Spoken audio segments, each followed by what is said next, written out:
আবু বকর রাদিয়াল্লাহু তাআলা আনহু স্বাভাবিক মারা গেছে, আমাদের কোনো অবজেকশন নাই, কিন্তু ওমর রাদিয়াল্লাহু তাআলা আনহুকে তো হত্যা করা হয়েছে।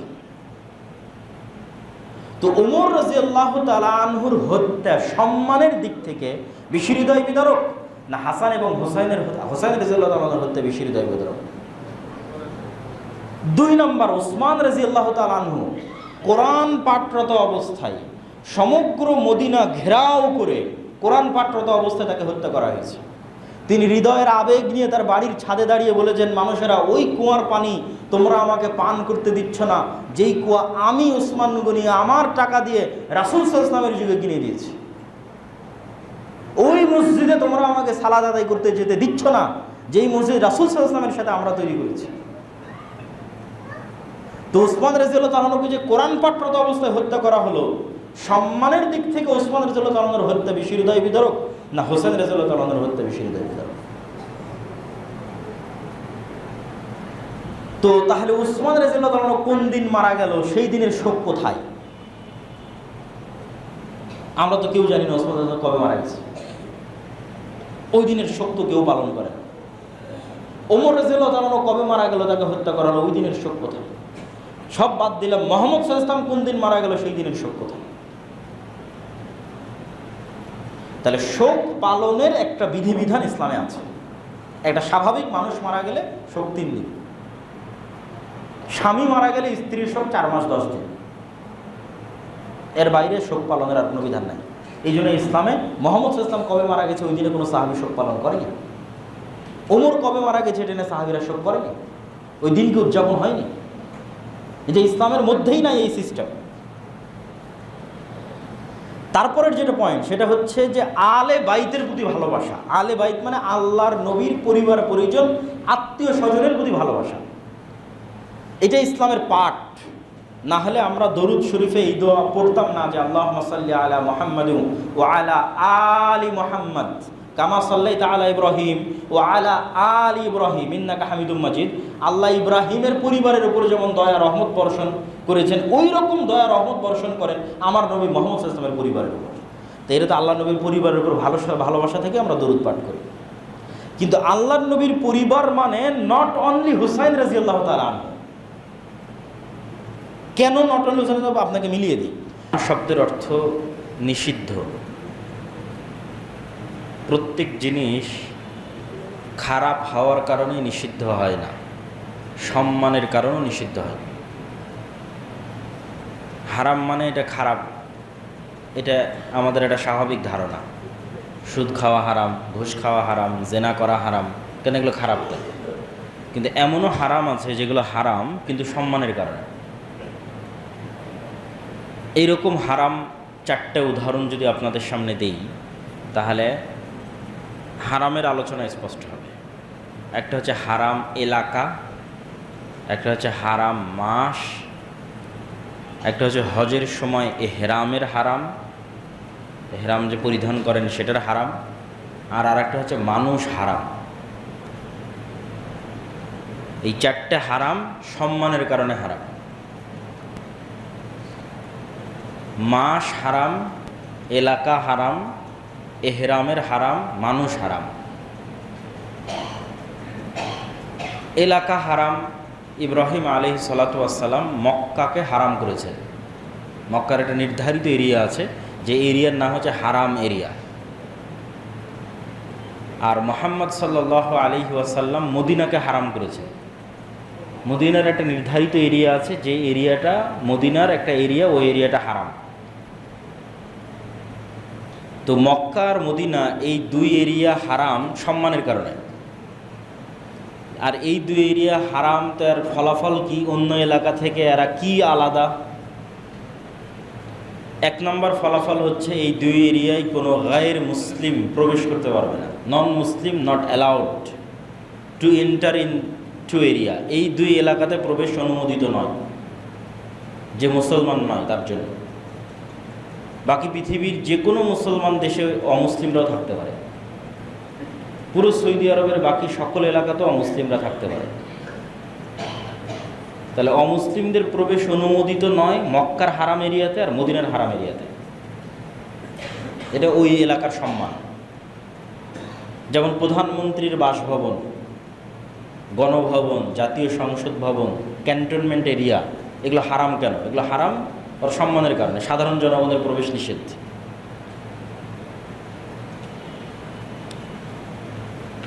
এই এলাকায় আর কি হারাম? এই এলাকার গাছপালা কাটা, এই এলাকায় পাখি শিকার করা, এগুলো হারাম। অথচ এই এলাকার বাইরে গাছপালা কাটা হালাল, এই এলাকার বাইরে পাখি শিকার করা হালাল। কিন্তু যখন এই এলাকায় প্রবেশ করতেছেন, যখনই প্রবেশ করেন, এটা সময়ের সাথে নয়, ওই এলাকার মধ্যে কিছু হালাল কাজ হারাম হয়ে যাচ্ছে ওই এলাকার সম্মানে। তারপরে হারাম মাস, যে হারাম মাসে আমরা অবস্থান করছি। ইন্না ইদ্দাতাশ শুহুর ইনদাল্লাহ 12 শাহরান ফি কিতাবিল্লাহ, আল্লাহর নিকটে মাসের গণনা 12টা, এবং আল্লাহর কিতাব লাউহে মাহফুজেও মাসের গণনা 12টা। কবে থেকে? ইয়াউমা খালাকাস সামাওয়াতি ওয়াল আরদ, যেদিন থেকে আসমান জমিন সৃষ্টি হয়েছে ওই দিন থেকে। মিনহা আরবাআতুন হুরুম, আর ওই দিন থেকেই 4 মাস হারাম। আসমান জমিন যেই দিন থেকে তৈরি হয়েছে, যেই দিন থেকে লাউহে মাহফুজ এবং আল্লাহর নিকটে মাসের গণনা 12টা, ওই তখন থেকে 4টা মাস হারাম।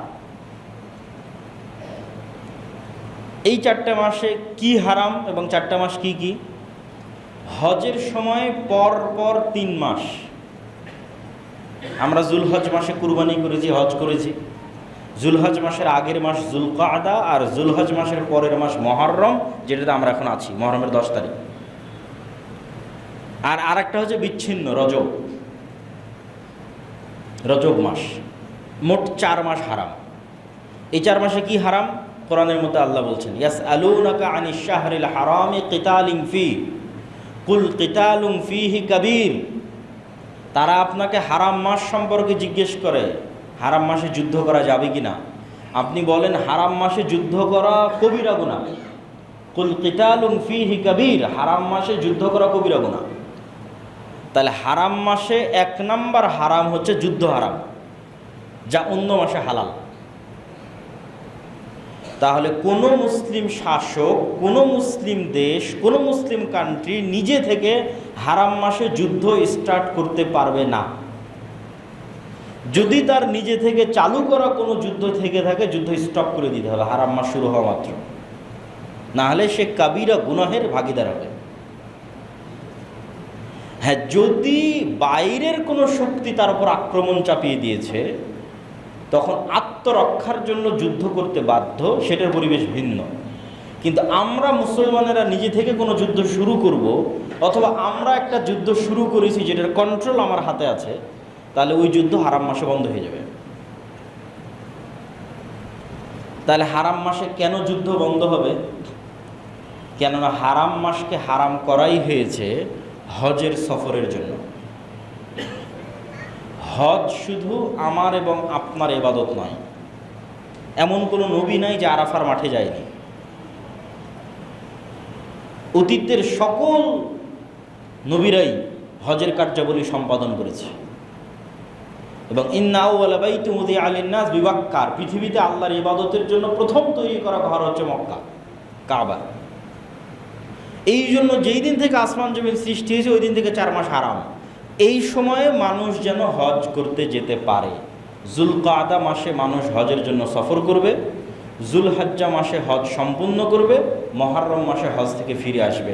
অতএব এই 3 মাসে কোনো যুদ্ধ রাখা যাবে না। যেমন ইরান এবং আমেরিকার যখন যুদ্ধ হলো, আরব বিশ্বের সব ফ্লাইট বন্ধ। এবারই তো মনে হচ্ছিল যে মানুষ হজ করতে পারবে কিনা, হজে যেতে পারবে কিনা। তাহলে যুদ্ধ চলমান থাকলে হজ বাধাগ্রস্ত হতে পারে। এই জন্য হারাম মাসে যুদ্ধ বন্ধ করতে হবে। হারাম মাসের দ্বিতীয় যেটা বড় হারাম, যে ফালা তাজলিমু ফীহিন্না আনফুসাকুম, হারাম এরিয়ারও সম্মান এটা, হারাম মাসেরও সম্মান এটা। এখন যেটা বলতেছি, বাইরের যে কোনো গুনাহ হারাম এরিয়াতে সম্পাদন করলে ডবল গুনাহ হয়ে যাবে। অন্য মাসে সম্পাদিত গুনাহ হারাম মাসে সম্পাদন করলে ডবল হয়ে যাবে। একটা গুনাহের গুনাহ আর একটা হারাম মাসকে অসম্মান করার গুনাহ। হারাম এরিয়াকে অসম্মান করার গুনাহ। এবার 3 নাম্বার হারাম, ইহরামের হারাম। ইহরাম, যখন আমরা ইহরাম পরি তখন আসলে আমরা নিজেদের জন্য অনেক কিছুকে হারাম করে নিই। এই জন্য ওই কাপড়ের নাম ইহরামের কাপড়, ওই নিয়তের নাম হচ্ছে ইহরাম বাঁধা। ইহরাম হারাম থেকে এসেছে। অনেক হালাল কাজ যা আসলে হালাল, এমনি হালাল, বিয়ে শাদী করা হালাল, স্ত্রীর সাথে সাংসারিক জীবনে যাওয়া হালাল, কিন্তু ইহরামের নিয়ত করার পর হারাম। নখ কাটা হালাল, চুল কাটা হালাল, কিন্তু ইহরামের নিয়ত করার পর হারাম। ইহরামের নিয়ত করার পর বিয়ের প্রস্তাব দেওয়া হারাম। তাহলে ইহরামের যখন থেকে নিয়ত করছি তখন থেকে ইহরাম না ভাঙ্গা পর্যন্ত এই ইহরামের সম্মানে অসংখ্য হালাল কাজ হারাম হয়ে গেছে। তাহলে এটা একটা হারাম, সম্মানে হারাম। তাহলে 1 নম্বর হারাম এলাকার সম্মানে হারাম এলাকা হারাম। 2 নম্বর হারাম মাসের সম্মানে হারাম মাস হারাম। ইহরামের সম্মানে ইহরাম হারাম। এবার 4 নম্বর হচ্ছে মানুষ হারাম। মানুষের 3টে জিনিস হারাম করা হয়েছে মানুষের সম্মানে। মানুষের জীবন নফস আর এক মানুষের উপর হারাম। মানুষের টাকা পয়সা ধন দৌলত আর এক মানুষের উপর হারাম। মানুষের সম্মান আর এক মানুষের উপর হারাম। আমাদের প্রথম পয়েন্ট কি ছিল, যে আমরা মনে করি যে যেটা হারাম ওটা খারাপ, এই জন্য হারাম। মদ খাওয়া হারাম, কেন মদ খাওয়া খারাপ? কারণ আর এক মানুষের টাকা পয়সা কি খারাপ? টাকা পয়সা তো ভালো, কিন্তু আর এক মানুষের টাকা পয়সা হারাম কেন? ওই মানুষের সম্মানে। তাহলে 3টে জিনিস এক মানুষের উপর আর এক মানুষের জন্য হারাম, মানুষের সম্মানে হারাম। এক, ওকে আঘাত করতে পারবে না, হত্যা করতে পারবে না। আল মুসলিমু মান সালিম আল মুসলিমুনা মিন লিসানিহি ওয়া ইয়াদিহি। মুসলমান তখনই নিজেকে মুসলমান দাবি করতে পারবে যখন ওর হাত থেকে আর এক মুসলমান নিজেকে নিরাপদ মনে করে, আর ওর মুখ থেকে আর এক মুসলমান ওকে নিজেকে নিরাপদ মনে করে। যদি ওর হাত এবং ওর মুখ থেকে আর এক মুসলমান নিরাপদ না হয় তাহলে নিজেকে মুসলমান দাবি করতে পারবে না। তাহলে এক মানুষের উপর আর এক মানুষ 1 নম্বর হারাম, ওর জীবন, ওর নফস, ওকে কেউ আঘাত করতে পারবে না, মারতে পারবে না, এটা হারাম। সম্মান, মানুষের সম্মানে হারাম। এবং এই সম্মানটা কোন লেভেলের সেটাও বলতেছে। 2 নম্বর হচ্ছে ওর ধন সম্পদ হারাম, ওর ধন সম্পদ আপনি জোরপূর্বক নিতে পারবেন না। 3 নম্বর হচ্ছে ওর সম্মান হারাম, ওই যে মুখ থেকে ওকে গালিগালাজ করতে পারবেন না, গীবত অপবাদ দিতে পারবেন না। আর এই 3 নম্বর যে সম্মান মানুষকে দেওয়া হয়েছে, যে মানুষের সম্মান আর এক মানুষের জন্য হারাম, এই সম্মান আন্তর্জাতিক কোনো মানবাধিকার আইনেও নাই। বরং আন্তর্জাতিক মানবাধিকার আইনগুলোতে মানুষের সম্মান লঙ্ঘন করা অধিকার হিসেবে বিবেচিত হয়। মানুষের সম্মান লঙ্ঘন করা অধিকার হিসেবে বিবেচিত হয়। কি অধিকার? বাক স্বাধীনতা। যে আমি আর একজনকে গালি দিতে পারবো, এটা আমার বাক স্বাধীনতা। আমি আর একজনের নিন্দা অপবাদ করতে পারবো, এটা আমার বাক স্বাধীনতা। মানে বাক স্বাধীনতার দোহাই দিয়ে মুহাম্মদ সাল্লাল্লাহু আলাইহি ওয়াসাল্লামের নিন্দা অপবাদ হবে। কি জন্য? এটা নাকি মানুষের স্বাধীনতা। ইসলামী পৃথিবীতে একমাত্র দিন যা মানুষের সম্মানকে হারাম করে দিয়েছে, মানুষের সম্মান। যে পৃথিবীর কোনো মানুষের তুমি না গীবত, না নিন্দা, না গালি, না অপবাদ কিছু দিতে পারবে না, হারাম। মানুষের সম্মানে হারাম। পারলে গোপন করো, পারলে ঢেকে রাখো, সম্মান ঢেকে রাখো, ওর সম্মান রক্ষা করো।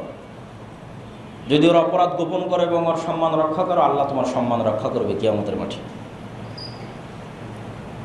আচ্ছা, মানুষের যে হারামটা, এটা লেভেলটা কোথায়, কত বড় মানুষের সম্মান?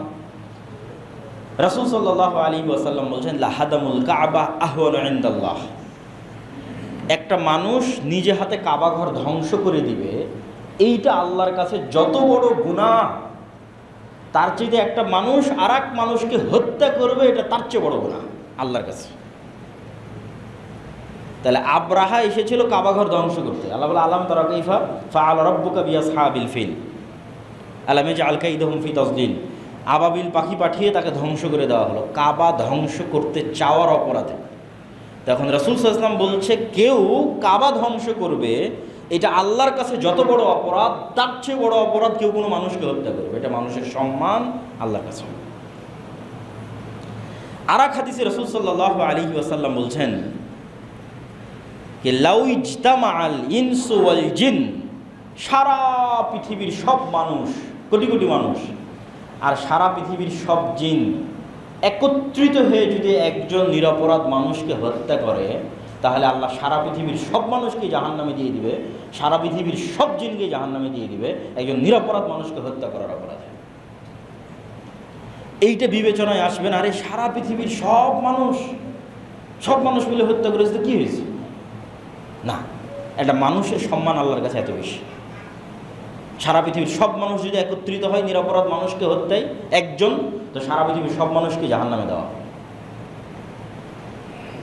এই জন্য আরেক আয়াতে আল্লাহ সুবহানাহু ওয়া তাআলা বলছেন, কেউ যদি একজন মানুষকে হত্যা করে তাহলে যেন সারা পৃথিবীর সব মানুষকে সে হত্যা করবে, আর যদি কেউ একজন মানুষকে বাঁচায় যেন সারা পৃথিবীর সব মানুষকে বাঁচাবে। তাহলে মানুষ হারাম মানুষের সম্মানে। এই জন্য মানুষের কিডনি বিক্রি করা, মানুষের রক্ত বিক্রি করা, চুল বিক্রি করা, এগুলো মানুষের সম্মানের খেলাফ। এই জন্য এগুলো যাবে না। দান করা ভিন্ন জিনিস, কিন্তু ক্রয় বিক্রয়ের বস্তু বানানো যাবে না আদম সন্তানকে, এবং আদম সন্তানের কোনো অঙ্গ প্রত্যঙ্গ বিক্রিযোগ্য নয়, এটা সম্মান। তাহলে এতক্ষণ যাবৎ আমরা যেটা আপনাদের সামনে তুলে ধরার চেষ্টা করলাম সেটা হচ্ছে হারাম সম্মানের কারণে হয়ে থাকে, আর আমরা আজকে যে আলোচ্য বিষয়বস্তুর মধ্যে আছি সেটা হচ্ছে মাস হারাম। তাহলে পরপর 3 মাসের আমরা তৃতীয় মাস মুহররম মাসে অবস্থান করছি। এর একটা হারাম মাস।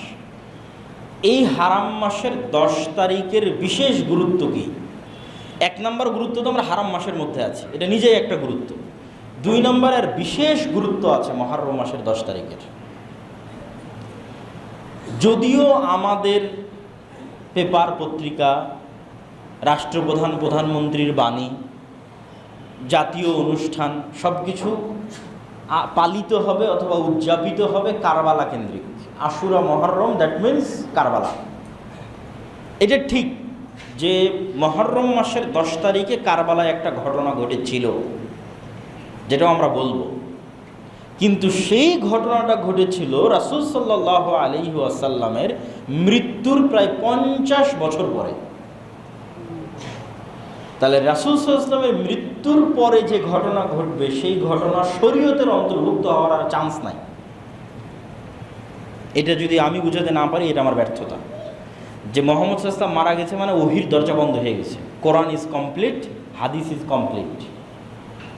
যত আইন, ল, শারিয়া, বিধিবিধান, হালাল হারাম, সুন্নাত, ফরজ সব কমপ্লিট। এখন মুহাম্মদ সাল্লাল্লাহু আলাইহি ওয়াসাল্লামের মৃত্যুর 1 সেকেন্ড পরও পাল্টা আবার কোনো কিছু ইসলামের মধ্যে ঢুকবে এটার সুযোগ নাই। কিন্তু ঢুকতে হলে তো মুহাম্মদ সাল্লাল্লাহু আলাইহি ওয়াসাল্লামের মুখ দিয়ে ঢুকতে হবে। হয় কোরআনের আয়াত নয় হাদিস, উনি তো নাই।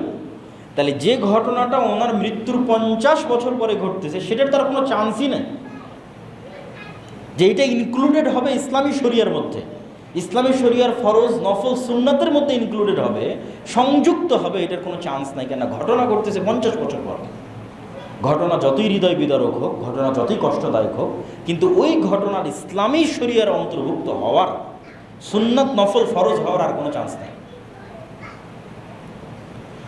তাহলে এতটুকু নিশ্চিত যে আশুরা মুহররম নিয়ে যদি কোনো হাদিস থেকে থাকে অবশ্যই সেটা কারবালা নিয়ে হবে না। আশুরা মুহররম নিয়ে যদি কোনো কোরআনের আয়াত থেকে থাকে অবশ্যই সেটা কারবালা নিয়ে হবে না।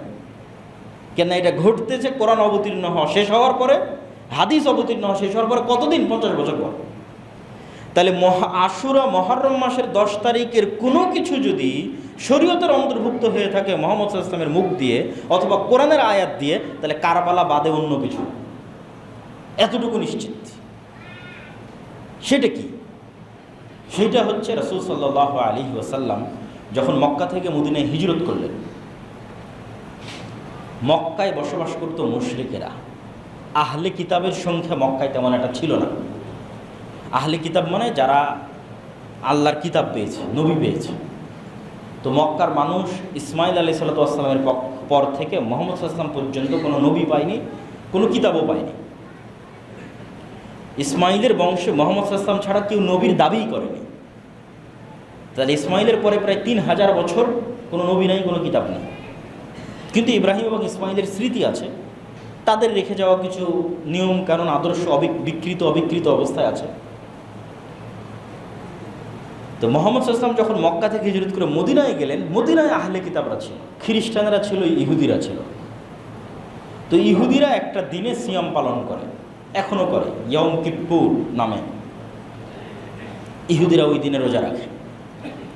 তো রাসূল সাল্লাল্লাহু আলাইহি ওয়াসাল্লাম বললেন, এটা কিসের সিয়াম তোমরা এই দিনে রোজা রাখতেছো? তো বলে, এই দিন সেই দিন যেই দিন আল্লাহ সুবহানাহু ওয়া তাআলা মূসা আলাইহিস সালাতু ওয়াস সালামকে মুক্তি দিয়েছিলেন ফিরআউনের কবল থেকে। যেমন কোরআনের আয়াতে আল্লাহ বলছে, ওয়া ইয নাজ্জায়নাকুম মিন আলি ফিরআউন ইয়াসুমুনাকুম সুআল আযাব ইউযাববিহুনা আবনাকুম ওয়া ইস্তাহয়ুনা নিসাআকুম ওয়া ফি যালিকুম বালাউম মির রাব্বিকুম আযীম। হে বানু ইসরাইল, স্মরণ করো সেই দিনের কথা, ওয়া ইয নাজ্জায়নাকুম মিন আলি ফিরআউন, যেদিন ফিরআউনের কবল থেকে আমি আল্লাহ তোমাদের মুক্তি দিয়েছিলাম। কোন ফিরআউন জানো? ইউযাববিহুনা আবনাকুম, তোমাদের ছেলে সন্তানদের জবাই করতো ওই ফিরআউন। ওয়া ইস্তাহয়ুনা নিসাআকুম, আর তোমাদের মেয়েদের বাঁচিয়ে রাখতো ওই ফিরআউন। ছেলেদের কেন হত্যা করতো, মেয়েদের কেন বাঁচিয়ে রাখতো? ছেলেদের হত্যা করতো এই আশঙ্কায় যে বানু ইসরাইলের মধ্যেই ওই ছেলের জন্ম হবে যার হাতে ফিরআউনের পতন হবে, এই আশঙ্কায় ছেলেদের হত্যা করতো। মেয়েদের বাঁচিয়ে রাখতো কেন? একটা কওমের কে যে গোলাম বানানো হয়েছে এর সবচেয়ে বড় আলামত তখন ফুটে ওঠে যখন ওই কওমের মেয়েরা গোলাম, দাসী।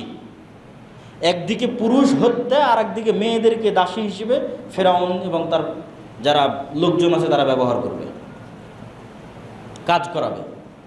এর চেয়ে বড় অপমান আর কি হতে পারে? তো এইরকম ভয়াবহ ফিরআউনের কবল থেকে আমি তোমাদের মুক্তি দিয়েছি। ওয়া ইয ফারাকনা বিকুমুল বাহরা, যখন আমরা সমুদ্রকে চিরে দিয়েছিলাম। ওয়া আগরাকনা আলা ফিরআউন, আর ওই সমুদ্রে ফিরআউন এবং তার সেনাবাহিনীকে ডুবিয়ে দিয়েছিলাম।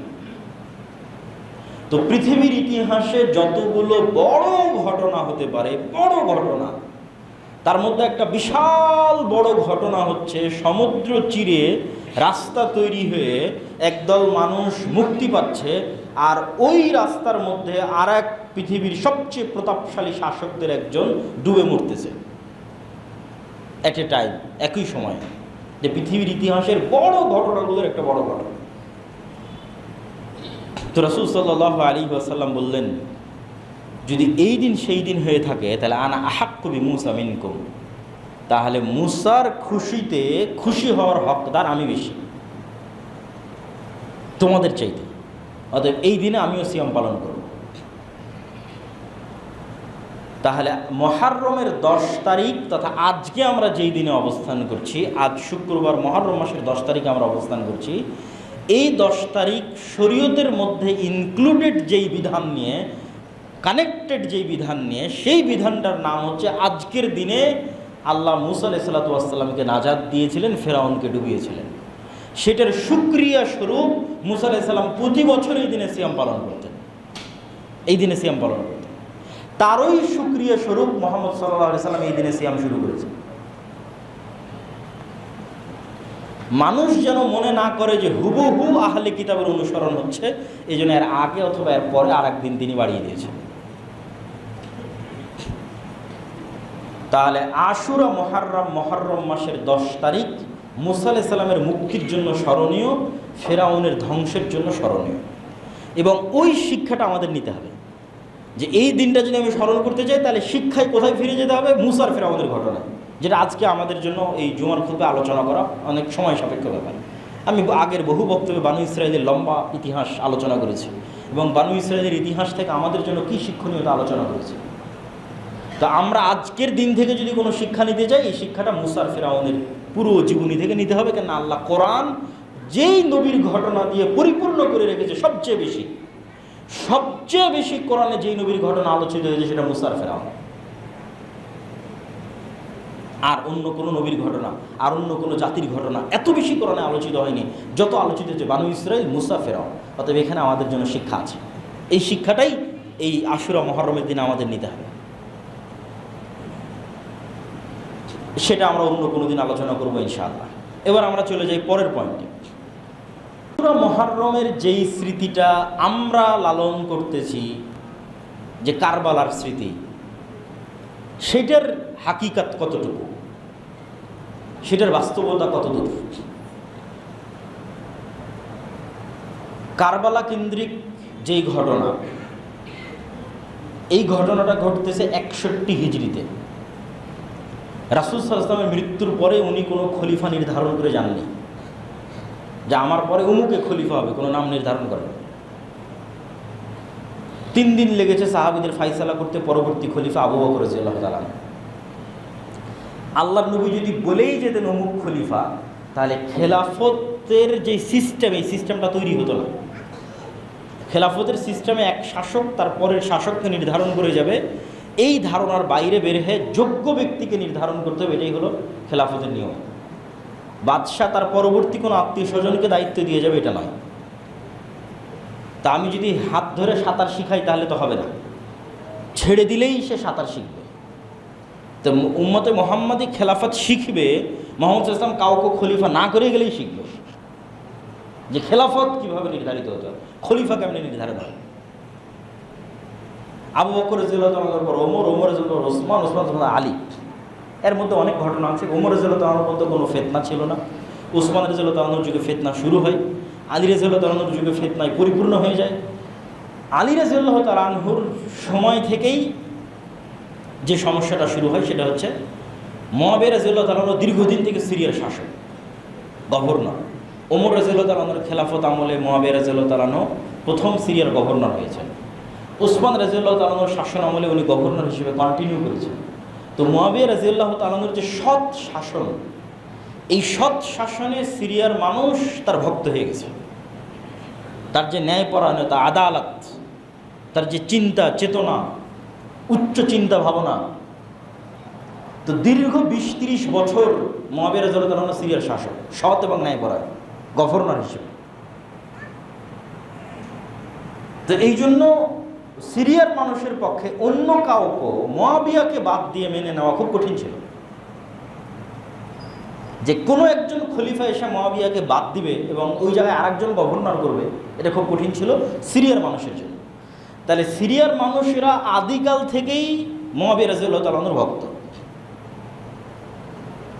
আর যারা নিজেদেরকে শিয়া দাবি করে, এরা আলী রাদিয়াল্লাহু তাআলার ভক্তি এবং শ্রদ্ধার দাবি করে। ফলত যুগ যুগ থেকে যারা শিয়া, তারা সিরিয়ার মানুষকে সহ্য করতে পারে না।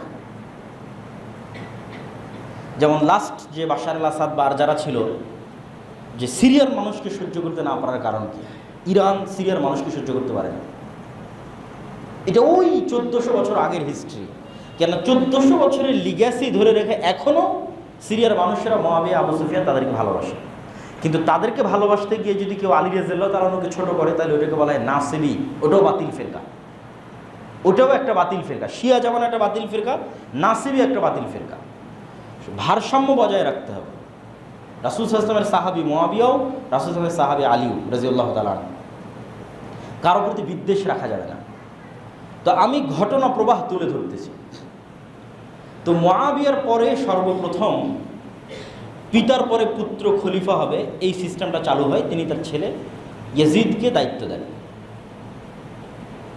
তো ইয়াজিদের হাতে মোটামুটি মক্কা মদিনা বাদে সারা ইসলামী বিশ্বের সবাই বায়াত করে ফেলেছে। সমগ্র ইসলামী বিশ্বের সবাই ইয়াজিদের হাতে বায়াত করে ফেলেছে। অনেক বড় বড় সাহাবী বায়াত করেছে, কিন্তু মক্কা এবং মদিনার মানুষরা বায়াত করেনি। মক্কা এবং মদিনার মানুষের এটা পছন্দ হয়নি যে শাসকের পরে তার ছেলে শাসক হবে, এবং মক্কা মদিনা তখন বড় বড় সাহাবীরা ছিলেন। কিন্তু তারা আর নতুন কারো হাতে বায়াত নেবে এরকমও হয়নি, যদিও পরবর্তীতে আব্দুল্লাহ বিন জুবাইরের হাতে মক্কার মানুষ বায়াত নিয়েছে, আর মদিনার মানুষেরা কারো হাতে বায়াত নেয়নি। সর্বশেষে তারা ইয়াজিদ এবং উমাইয়া খলিফা তাদের হাতে বায়াত নেয়।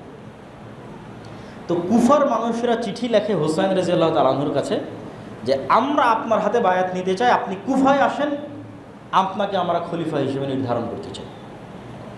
তো মদিনায় অবস্থান করা আব্দুল্লাহ বিন ওমর, আব্দুল্লাহ বিন আব্বাস, তারা মদিনায়, তারা সবাই হুসাইন রাদিয়াল্লাহু তাআলাকে বুঝান যে এই কুফার মানুষ আপনার বাবার সাথে গাদ্দারি করেছিল, এদের প্ররোচনায় পা দিয়ে আপনি মদিনা ছেড়ে যায়েন না, এরা আবার আপনার সাথে গাদ্দারি করবে, মুনাফিক।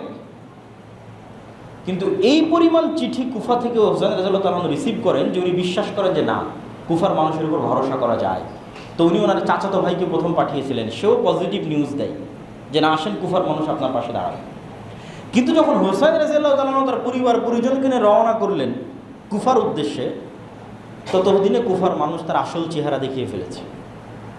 তারা যেই গাদ্দারি, যে মোনাফিকি তার পিতার সাথে করেছে, একই গাদ্দারি মোনাফিকি হোসেন রাদিয়াল্লাহু তাআলা আনহুর সাথে করেছে। হোসেন রাদিয়াল্লাহু তাআলার পাশে এসে যে দাঁড়াবে, তাকে যে বাঁচাবে, তার জন্য লড়াই করবে, কিচ্ছু করেনি। জাস্ট ফাও চিঠি পাঠিয়ে দাওয়াত দিয়ে রেখে, মানে আমাদের বাংলা ভাষায় বলে যে মই দিয়ে গাছে উঠাই দিলাম, পরে মইটা নিয়ে নিলাম। তো ইয়াজিদের পক্ষ থেকে আদেশ ছিল হোসাইনকে কুফায় প্রবেশ করতে দেওয়া যাবে না রাদিয়াল্লাহু তাআলা। হত্যার কোনো আদেশ ইসলামের ইতিহাসে প্রমাণ পাওয়া যায় না যে ইয়াজিদ আদেশ দিয়েছে যে হোসাইন রাদিয়াল্লাহু তাআলাকে হত্যা করতে হবে, মর্মে কোনো আদেশের ডকুমেন্ট নাই। আদেশ হচ্ছে তাকে কুফায় প্রবেশ করতে দেওয়া হবে না, কেন কুফায় প্রবেশ করলে বায়াত হবে, বায়াত করলে সে নতুন খলিফা হবে, ফিতনা তৈরি হবে, এটা তার জন্য রিস্ক। কিন্তু স্থানীয় যারা শাসক ছিল, গভর্নর ছিল ওবাইদুল্লাহ বিন জিয়াদ, তারা যখন হোসেন রাদিয়াল্লাহু তাআলার সাথে যুদ্ধে সম্মুখ সমরে যখন যায়, তখন তারা হোসেন রাদিয়াল্লাহু তাআলার যে সম্মান এবং যে মর্যাদা রক্ষা করার কথা সেটা রক্ষা করতে পারেনি, বরং হোসেন রাদিয়াল্লাহু পরিবার পরিজনের মোটামুটি পুরুষ যারা ছিল তাদের সবাইকে সেখানে হত্যা করা হয়। তো ইয়াজিদ তখন কোথায়? ইয়াজিদ তখন সিরিয়ার রাজধানী দামেস্কে। হত্যা হচ্ছে কোথায়? ইরাকের নগরী কুফাতে, অনেক দূর। ধরেন আমি বসে আছি দিল্লিতে, যুদ্ধ হচ্ছে বাংলাদেশে। আমি বাংলাদেশে আছি, আমি নিজে যুদ্ধ করছি, এরকম নয়। তো ইয়াজিদ সরাসরি যুদ্ধে কানেক্টেড, অথবা সে যে শহরে আছে সেই শহরে যুদ্ধ হচ্ছে, এরকম না। এই জন্য আহলুস সুন্নাত ওয়াল জামাতের যেটা আকীদা এবং বিশ্বাস, সেটা হচ্ছে ইয়াজিদ আর 10টা মুসলিম শাসকের মতো শাসক, খলিফায়ে রাশেদাদের মতো তার প্রশংসা করার সুযোগ নাই। কেননা সে সাহাবিও নয় যে তার আমার প্রশংসা করতে হবে। আর ইয়াজিদ থেকে শুরু করে পরবর্তীতে অনেক শাসক, উমাইয়া খলিফা হোক আর আব্বাসি খলিফা হোক, ভালো মন্দ মিশিয়ে শাসক ছিল, জুলুম অত্যাচার মিলিয়ে শাসক ছিল। যেমন হাজ্জাজ বিন ইউসুফ, জুলুম অত্যাচার মিলিয়ে শাসক ছিল। তো এই যে ঘটনা, এই ঘটনা দুঃখজনক, হৃদয় বিদারক। কেননা হোসেন রাদিয়াল্লাহু তাআলা এবং হাসান রাদিয়াল্লাহু তাআলাকে রাসূল সাল্লাল্লাহু আলাইহি ওয়াসাল্লামের ভাষায় জান্নাতের সরদার হিসেবে ঘোষণা করা হয়েছে, এবং তার রাসূল সাল্লাল্লাহু আলাইহি ওয়াসাল্লামের অনেক দিক থেকে কানেক্টেড। এক, রাসূল সাল্লাল্লাহু আলাইহি ওয়াসাল্লামের আপন চাচা আবু তালেবের ছেলে, আলীর ছেলে, চাচাতো ভাইয়ের ছেলে, আপন চাচাতো ভাইয়ের ছেলে, একদিক থেকে কানেক্টেড। দুই, আপন মেয়ের ছেলে, ফাতিমা রাদিয়াল্লাহু তাআলার ছেলে, এবং রাসূল সাল্লাল্লাহু আলাইহি ওয়াসাল্লামের আদর, সেবা এবং যত্ন এবং স্নেহে মানুষ হয়েছে। যেহেতু রাসূল সাল্লাল্লাহু আলাইহি ওয়াসাল্লামের নিজের কোনো ছেলে বেঁচে ছিল না, ফলত মেয়ের ছেলেরাই তার কাছে সবসময় থাকতো, নানার কাছে নাতি নাতনিরাই বেশি থাকতো। তাহলে নিজের ছেলের মতো করেই তিনি হাসান এবং হোসেন রাদিয়াল্লাহু তাআলাকে মানুষ করেছেন। ফলত এটা অবশ্যই হৃদয় বিদারক, দুঃখজনক। কিন্তু এটাও মাথায় রাখতে হবে যে কোনো হৃদয় বিদারক দুঃখজনক ঘটনার যদি পলিটিসাইজ করা হয়, রাজনীতিকরণ করা হয়, আমি ওই রাজনীতির পাঠ হব কিনা। তো এইটা রাজনীতিকরণ কিনা তার উদাহরণ কই থেকে পাবেন? আবু বকর রাদিয়াল্লাহু তাআলা স্বাভাবিক মারা গেছে, আমাদের কোনো অবজেকশন নাই, কিন্তু ওমর রাদিয়াল্লাহু তাআলাকে তো হত্যা করা হয়েছে। তো ওমর রাদিয়াল্লাহু তাআলা আনহুর হত্যা সম্মানের দিক থেকে বেশি হৃদয় বিদারক, না হাসান এবং হোসেন রাদিয়াল্লাহু তাআলার হত্যা বেশি হৃদয় বিদারক? 2 নম্বর, ওসমান রাদিয়াল্লাহু তাআলা আনহু কোরআন পাঠরত অবস্থায় সমগ্র মদিনা ঘেরাও করে কোরআন পাঠরত অবস্থায় তাকে হত্যা করা হয়েছে। তিনি হৃদয়ের আবেগ নিয়ে তার বাড়ির ছাদে দাঁড়িয়ে বলেছেন, মানুষেরা ওই কুয়ার পানি তোমরা আমাকে পান করতে দিচ্ছ না, যেই কুয়া আমি ওসমান গনি আমার টাকা দিয়ে রাসূল সাল্লাল্লাহু আলাইহি ওয়াসাল্লামের যুগে কিনে দিয়েছি। ওই মসজিদে তোমরা আমাকে সালাত আদায় করতে যেতে দিচ্ছ না, যেই মসজিদ রাসূল সাল্লাল্লাহু আলাইহি ওয়াসাল্লামের সাথে আমরা তৈরি করেছি। তো ওসমান রাদিয়াল্লাহু তাআলাকে যে কোরআন পাঠরত অবস্থায় হত্যা করা হলো, সম্মানের দিক থেকে ওসমান রাদিয়াল্লাহু তাআলার হত্যা বেশি হৃদয় বিদারক, না হোসেন রাদিয়াল্লাহু তাআলার হত্যা বেশি হৃদয় বিদারক? তো তাহলে ওসমান রাদিয়াল্লাহু তাআলা কোন দিন মারা গেল, সেই দিনের শোক কোথায়? আমরা তো কেউ জানি না ওসমান রাদিয়াল্লাহু কবে মারা গেছে, ওই দিনের শোক তো কেউ পালন করে না। ওমর রাদিয়াল্লাহু তাআলা কবে মারা গেল, তাকে হত্যা করা হলো, ওই দিনের শোক কোথায়? সব বাদ দিলাম, মুহাম্মদ সাল্লাল্লাহু আলাইহি ওয়াসাল্লাম কোন দিন মারা গেল, সেই দিনের শোক কোথায়? তাহলে শোক পালনের একটা বিধিবিধান ইসলামে আছে। একটা স্বাভাবিক মানুষ মারা গেলে শোক 3 দিন, স্বামী মারা গেলে স্ত্রীর শোক 4 মাস 10 দিন, এর বাইরে শোক পালনের আর কোনো বিধান নাই। এই জন্য ইসলামে মুহাম্মদ সাল্লাল্লাহু আলাইহি ওয়াসাল্লাম কবে মারা গেছে ওই দিনে কোনো সাহাবী শোক পালন করেনি। ওমর কবে মারা গেছে এটা নিয়ে সাহাবীরা শোক করেনি, ওই দিনকে উদযাপন হয়নি। এটা ইসলামের মধ্যেই নাই এই সিস্টেম। তারপরের যেটা পয়েন্ট সেটা হচ্ছে যে আলে বাইতের প্রতি ভালোবাসা। আলে বাইত মানে আল্লাহর নবীর পরিবার পরিজন আত্মীয় স্বজনের প্রতি ভালোবাসা। এটা ইসলামের পার্ট। না হলে আমরা দরুদ শরীফে এই দোয়া পড়তাম না যে আল্লাহুম্মা সাল্লি আলা মুহাম্মাদ ওয়া আলা আলি মুহাম্মাদ কামা সাল্লাইতা আলা ইব্রাহিম ওয়া আলা আলি ইব্রাহিম ইন্নাকা হামিদুম মাজিদ। আল্লাহ ইব্রাহিমের পরিবারের উপর যেমন দয়া রহমত বর্ষণ করেছেন ওই রকম দয়া রহমত বর্ষণ করেন আমার নবী মুহাম্মদ সাল্লাল্লাহু আলাইহি ওয়াসাল্লামের পরিবারের উপর। তো এটা তো আল্লাহ নবীর পরিবারের উপর ভালোবাসা থেকে আমরা দরুদ পাঠ করি। কিন্তু আল্লাহর নবীর পরিবার মানে নট অনলি হুসাইন রাদিয়াল্লাহু তাআলা আনহু।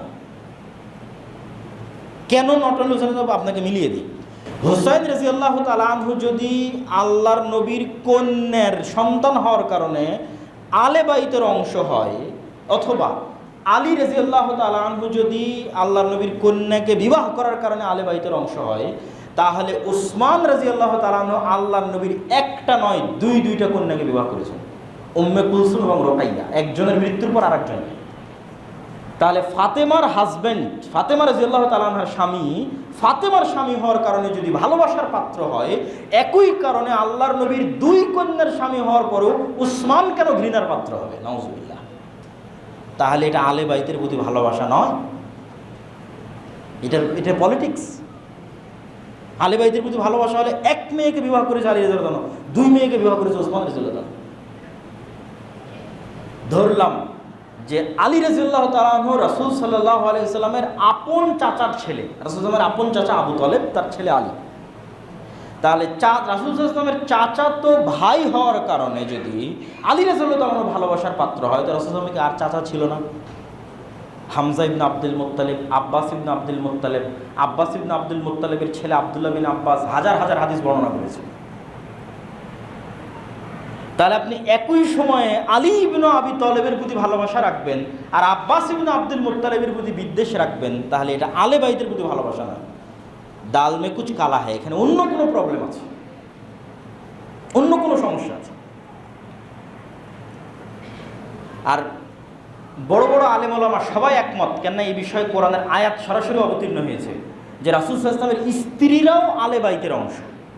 সূরা আহজাবের মধ্যে আল্লাহ বলছেন, ইয়া নিসা আন-নবী লাস্তুন্না কা আহাদিম মিনান নিসা, হে নবীর স্ত্রীগণ তোমরা অন্য মহিলাদের মতো নও। বলতে বলতে সবশেষে বলছেন যে আহলাল বাইত, তোমরা হচ্ছে আহলে বাইতের অংশ, মানে রাসূল সাল্লাল্লাহু আলাইহি ওয়াসাল্লামের পরিবারের অংশ।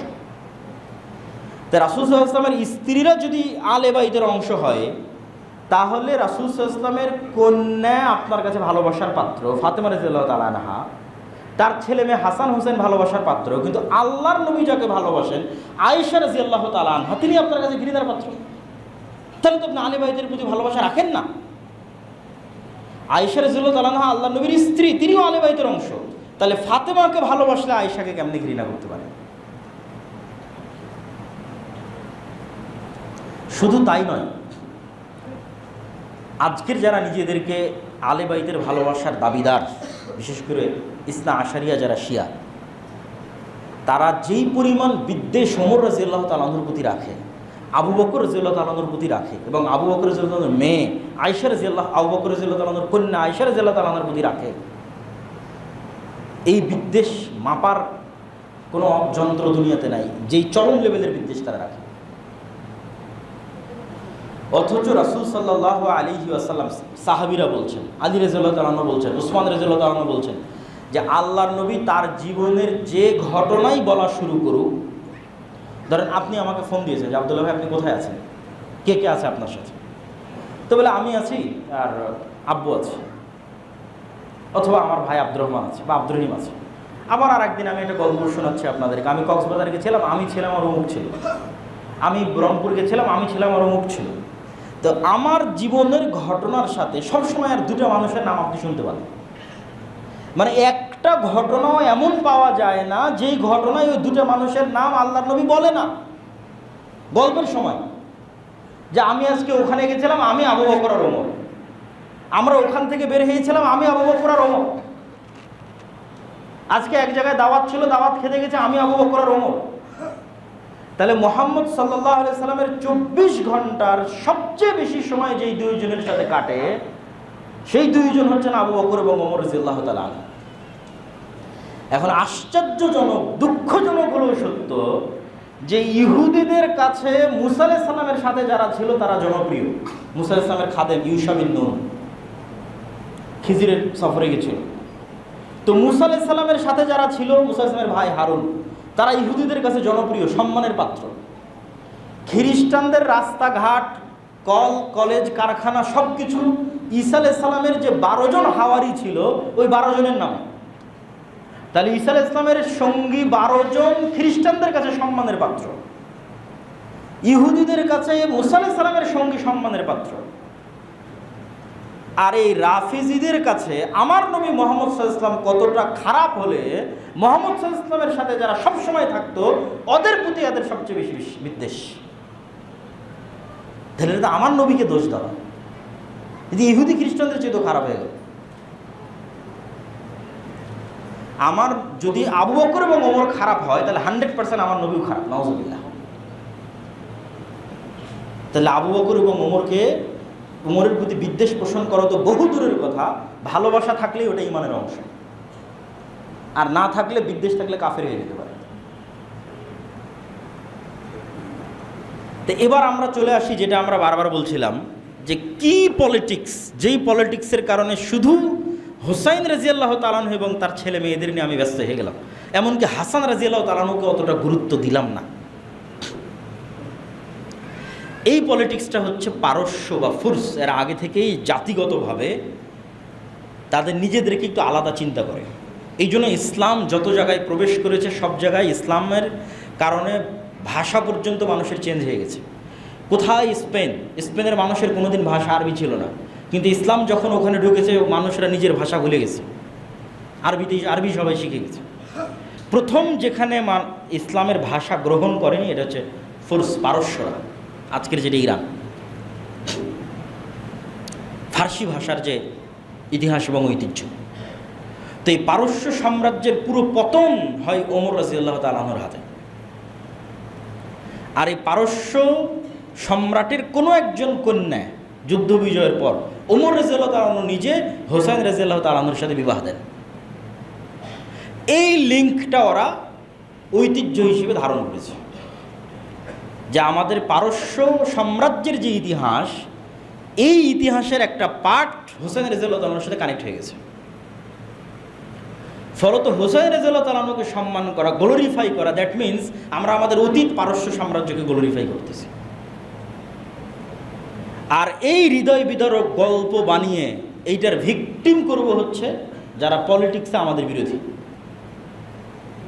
তাদেরকে ভিকটিম করব। আয়েশা রাদিয়াল্লাহু তাআলা আনহা, ওমর রাদিয়াল্লাহু তাআলা আনহু, ওসমান রাদিয়াল্লাহু তাআলা আনহু আলে বাইতের কারণে নয়, কেন আমি আগেই প্রমাণ দিয়েছি এনারা সবাই আলে বাইতের অংশ। এবং যাকে নিয়ে সবচেয়ে বেশি মতবিরোধ, তার বিষয়ে একটা আশ্চর্যজনক তথ্য দিই। মুআবিয়া রাদিয়াল্লাহু তাআলা আনহু তো সাহাবী, মুআবিয়া রাদিয়াল্লাহু তাআলা আনহুর পিতা আবু সুফিয়ান সাহাবী। এইটা ঠিক যে আবু সুফিয়ান রাদিয়াল্লাহু তাআলা আনহু মক্কা বিজয়ের পূর্ব পর্যন্ত মক্কার কুরাইশদের সর্দার, বদরের যুদ্ধে আল্লাহর নবীর বিরুদ্ধে, উহুদের যুদ্ধে আল্লাহর নবীর বিরুদ্ধে নেতৃত্বে, খন্দকের যুদ্ধে আল্লাহর নবীর বিরুদ্ধে নেতৃত্বে, মানে মক্কার কুরাইশদের আবু জাহালের পরে সবচেয়ে বড় সর্দারের একজন আবু সুফিয়ান রাদিয়াল্লাহু তাআলা আনহু। কিন্তু মক্কা বিজয়ের সময় তিনি ইসলাম গ্রহণ করেন। তো এইটার কারণে কি তার প্রতি কোনো অসম্মান, তার প্রতি কোনো দোষ ত্রুটি দেওয়ার সুযোগ আছে কি না, এই প্রশ্নের উত্তর হচ্ছে যত সাহাবী ইসলাম গ্রহণ করেছে এরা সবাই আগে কোনো না কোনোভাবে মুহাম্মদ সাল্লাল্লাহু আলাইহি ওয়াসাল্লামের শত্রু ছিল। ওমর রাদিয়াল্লাহু তাআলা নিজেই ছিল, খালিদ বিন ওয়ালিদ নিজেই ছিল, আমর ইবনুল আস নিজেই ছিল। খালিদ বিন ওয়ালিদ আর আমর ইবনুল আস তো গোটা মুসলিম বিশ্ব বিজয় করেছে, তো ওই খালিদ বিন ওয়ালিদ তো মুহাম্মদ সাল্লাল্লাহু আলাইহি ওয়াসাল্লামের শত্রু ছিল। তা যেহেতু মুহাম্মদ সাল্লাল্লাহু আলাইহি ওয়াসাল্লাম সত্যের দাওয়াত নিয়ে এসেছে, প্রথমে তো মানুষ শত্রুতা করবে, না হলে আবু জাহালের ছেলে ইকরিমা, তাকে কি করবেন আপনি, কি বলবেন? যারা মিথ্যা নবীর দাবিদার হয়েছিল ওমর আবু বকর রাদিয়াল্লাহু তাআলা আনহুর যুগে, তাদের বিরুদ্ধে সবচেয়ে বড় সেনাপতি ছিল আবু জাহেলের ছেলে ইকরামা, মুসলমানদের পক্ষে। তখন আবু জাহেলের ছেলে এই জন্য আপনি ঘৃণা করবেন, এই সুযোগ ইসলামে নাই। ইসলামের মানদণ্ড ভিত্তি হচ্ছে ইমানের উপর। ইসলাম গ্রহণ করেছে সব শেষ, ইসলামের জন্য কাজ করেছে অতীতের সব শেষ। তো আবু সুফিয়ান রাদিয়াল্লাহু তাআলা আনহু বা উমাইয়া বংশ যারা, এরাও মুহাম্মদ সাল্লাল্লাহু আলাইহি ওয়াসাল্লামের বংশধারার সাথে কানেক্টেড, যেটাকে আমরা কুরাইশ বলি। রাসূল সাল্লাল্লাহু আলাইহি ওয়াসাল্লামের পরদাদা হচ্ছে আব্দে মানাফ। আব্দে মানাফের দুই ছেলে, এক ছেলের নাম হাশেম আর এক ছেলের নাম আব্দে শামস। হাশেমের বংশধর হচ্ছে আব্দুল মুত্তালিব, মুহাম্মদ সাল্লাল্লাহু আলাইহি ওয়াসাল্লাম, আর আব্দে শামসের বংশধর হচ্ছে উমাইয়া হারব আর আবু সুফিয়ান। তাহলে আবু সুফিয়ান এবং তাদের বংশধরেরা ইব্রাহিমী এবং ইসমাইলি রক্তের উত্তরসূরি, এবং মুহাম্মদ সাল্লাল্লাহু আলাইহি ওয়াসাল্লামের যে কুরাইশ বংশ, এই কুরাইশ বংশের উত্তরসূরি। এক নম্বর। দুই নম্বর,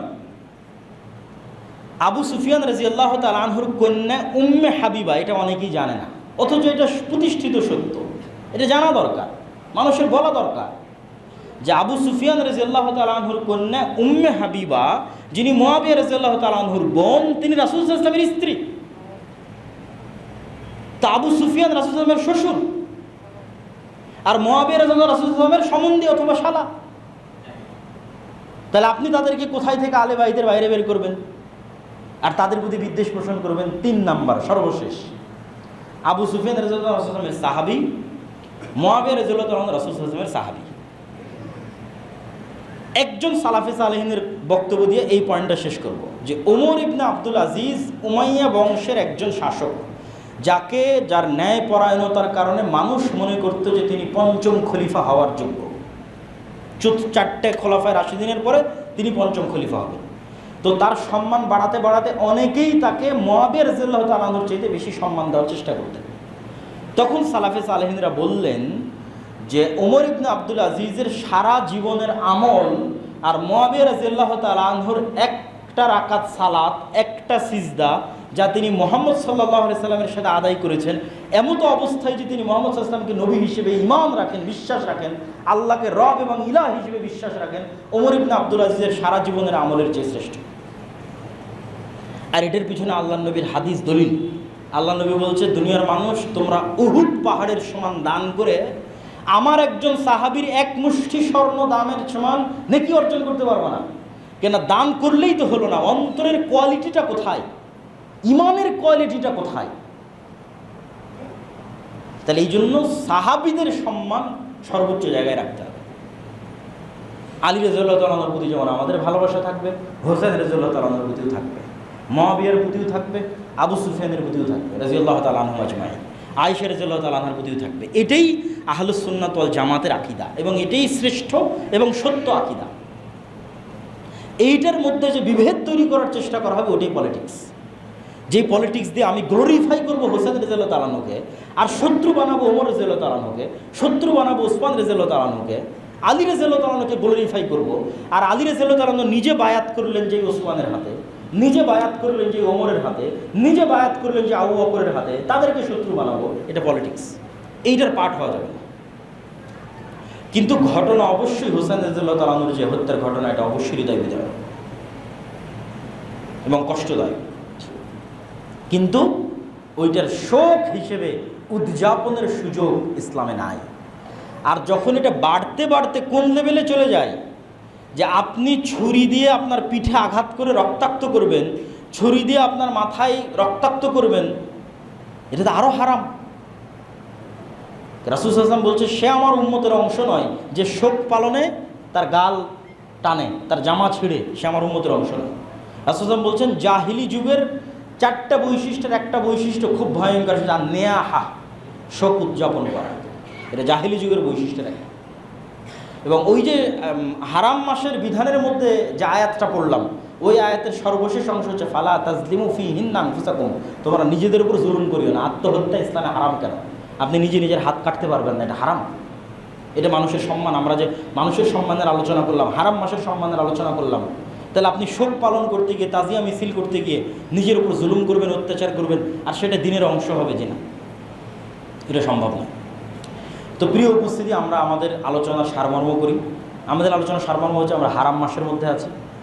মাস যেমন হারাম হয়, এলাকা তেমন হারাম হয়, যেমন মক্কা মদিনা। হারাম সম্মানের কারণে হয়, অনেক হালাল বিধান তখন হারাম হয়ে যায়।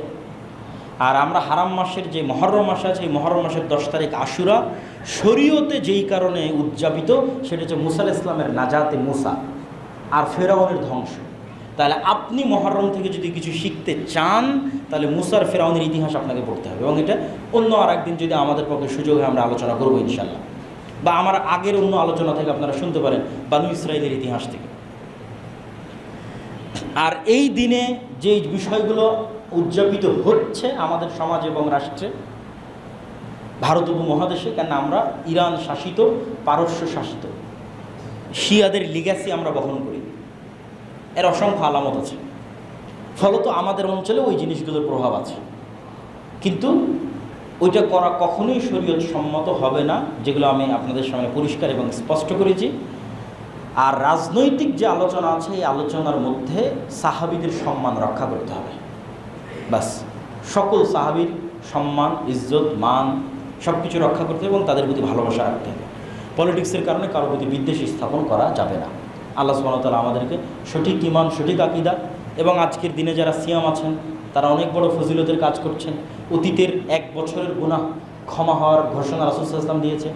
এবং আফজালুস সিয়াম বা'দা রমাদান শাহরুল্লাহিল মুহাররম, রমাজানের পরে সর্বশ্রেষ্ঠ সিয়াম হচ্ছে মুহররম মাসের সিয়াম। এবং রমাজান ফরজ হওয়ার আগে একটা সিয়ামই ফরজ ছিল, সেটা হচ্ছে আশুরার সিয়াম। তাহলে এটার অনেক ফজিলত। এগুলো একটা ফজিলতের সাথেও কারবালার কানেকশন নাই, এগুলো সবগুলোর কানেকশন মুসা আলাইহিস সালামের মুক্তি আর ফেরাউনের ডুবে যাওয়া। আল্লাহ সুবহানাহু ওয়া তাআলা আমাদের সঠিক বিষয়ে জানার, মানার তৌফিক দান করুক। আল্লাহুম্মা আমিন।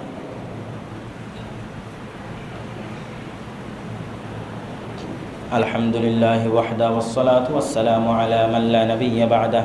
ইয়া আইয়ুহাল্লাযীনা আমানু আল্লাহুম্মা সাল্লি আলা মুহাম্মাদ ওয়া আলা আলি মুহাম্মাদ কামা সাল্লাইতা আলা ইব্রাহিম ওয়া আলা আলি ইব্রাহিম ইন্নাকা হামিদুম মাজিদ।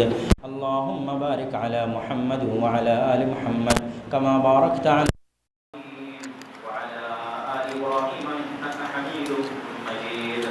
ربنا ظلمنا أنفسنا وإن لم تغفر لنا وترحمنا لنكونن من الخاسرين. ربنا ظلمنا أنفسنا وإن لم تغفر لنا وترحمنا لنكونن من الخاسرين. ربنا آتنا في الدنيا حسنة